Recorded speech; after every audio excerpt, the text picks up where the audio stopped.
What's going on, folks? Doc Blade, Forensic Golf, powered by Atlanta Golf and Fitness Club. So I want to finish talking about the Less is More series, which is extremely important. So we talked about allowing the arm swing to control the unit turn, the torso turn. All right, and I think that's going to help a lot of people out because these are just things that we know from doing a lot of lessons what we see players struggling with. And we see a lot of players, trying to make a huge turn and really cheating themselves. They make a minimum turn and then lift their arms. But they just let the arms dictate that turn and keep the hands as far away from the chest as possible, they would be okay. But I want to talk about today is the lower part of the body, okay? But before we do that, do me a favor, folks. Smash that like button, dislike button, whichever one you want. More importantly, hit that subscribe button. And even more important, leave a comment below because I do respond to all comments. Thank you. I truly appreciate that. So I want to talk about now how do we see so many players moving off the imaginary wall. So I like to tell players that on my target side, I have an imaginary wall. And my goal, and you've probably seen that imaginary wall where they show the player breaking the brick, breaking it with the shift, the pressure, boom, right? Well, what I want to talk about is trying to stay close to that imaginary wall. So think about this. Everything we move off that imaginary wall, we have to get back to the imaginary wall plus another 2 to 3 inches. And the reason why we have to do that is, guess what? We know that from watching the best players in the world, that wherever they are at impact, by the time they strike the ball, they hip, target side hip has went 2 to 3 inches toward the target and has opened anywhere from 30 to 40 degrees, depending on who you are. The difference between a Jeff Sluman, Scotty Scheffler, Cameron Champ, Lydia Coy, Nelly Accorda, just look at them. But all of them move 2 to 3 inches past over here. All right, now Rory McIlroy actually moves about 4 inches of lateral motion and then opens that up. So I want you to think about this. Less is more, because that's what we're talking about, right? So I'm going to feel that I'm not moving off that wall. Now this is when understanding pressure and mass really is going to pay off for you huge, right? Because pressure is what I feel. So I can move my pressure and I can be good to go, right? I'm good to go. I didn't move much off that wall, right?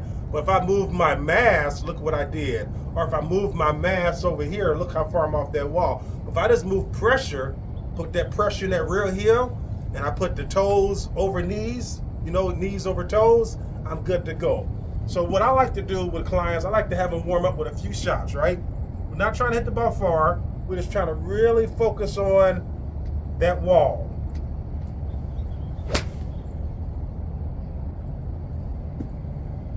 And my goal is to get a client at least halfway to decrease half of the motion that they're making.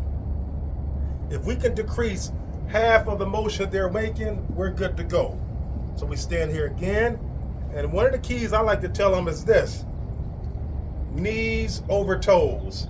If my knees go over toes, there's no way I can sway off the ball, right? There we go.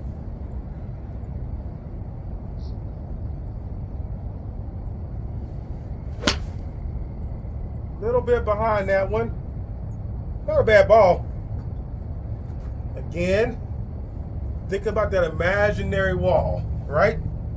Got my grip locked in. Boom, I just locked in the second part.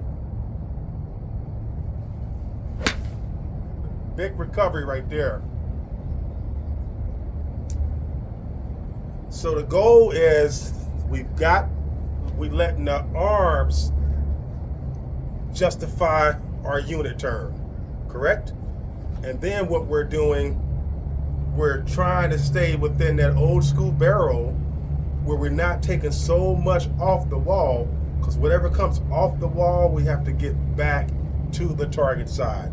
So this is all part of less is more, correct? Less is more.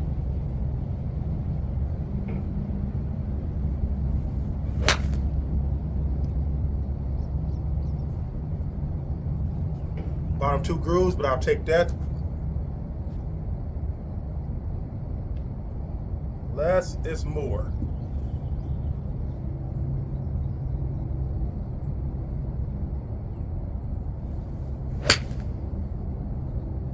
Good recovery.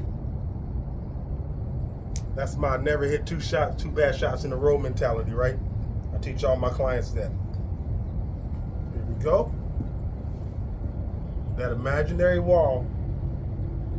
Knees over toes.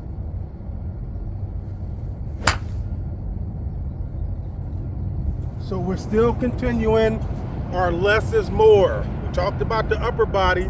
Now we're talking about the lower body. And what you need to study is pressure versus mass. They are not the same. Once you understand pressure versus mass, it's a game changer, folks. It really is.